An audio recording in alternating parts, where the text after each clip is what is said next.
నారా కుటుంబంలో ఆనంద వాతావరణం నెలకొంది. ముఖ్యమంత్రి నారా చంద్రబాబు నాయుడు సోదరుని కుమారుడు, నటుడు నారా రోహిత్ వివాహం హైదరాబాదులో అంగరంగ వైభవంగా జరిగింది. రోహిత్ జీవిత భాగస్వామిగా శిరీష్ను వరించనున్నారు. ఈ వేడుకకు సీఎం చంద్రబాబు, రాష్ట్ర మంత్రి నారా లోకేష్ తన కుటుంబ సభ్యులతో కలిసి హాజరై నూతన వధూవరులను ఆశీర్వదించారు. వివాహ వేడుకలో కుటుంబ సభ్యులు, సన్నిహితులు, సినీ రాజకీయ ప్రముఖులు పాల్గొని కొత్త జంటకు శుభాకాంక్షలు తెలిపారు. వేడుకలోని ఫోటోలు ప్రస్తుతం సోషల్ మీడియాలో వైరల్గా మారాయి.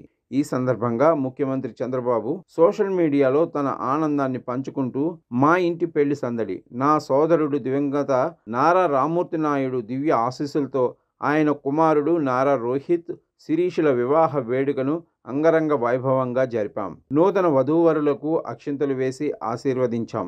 రోహిత్ జీవితంలో ఈ కొత్త అధ్యాయం మా కుటుంబానికి ఒక పండుగ వంటిది. మా నారా వారి ఆహ్వానం మన్నించి విచ్చేసిన వారందరికీ హృదయపూర్వక ధన్యవాదాలు అని పేర్కొన్నారు. మరోవైపు మంత్రి నారా లోకేష్ కూడా తన సోషల్ మీడియా పోస్ట్లో కుటుంబంతో కలిసి సోదరుడు నారా రోహిత్ వివాహ వేడుకకు హాజరయ్యాను. హైదరాబాద్ అజీజ్ నగర్లోని ది వెన్యూ కన్వెన్షన్లో జరిగిన ఈ వేడుకలో పాల్గొని నూతన వధూవరులను ఆశీర్వదించాను. వైవాహిక జీవితంలో అడుగు పెడుతున్న రోహిత్, శిరీష దాంపత్య జీవితం సుఖ సంతోషాలతో నిండిపోవాలని కోరుకుంటున్నాను అని తెలిపారు. మొత్తానికి నారా రోహిత్, శిరీషుల వివాహం రాజకీయ, సినీ వర్గాల్లో ఆనందాన్ని పంచింది.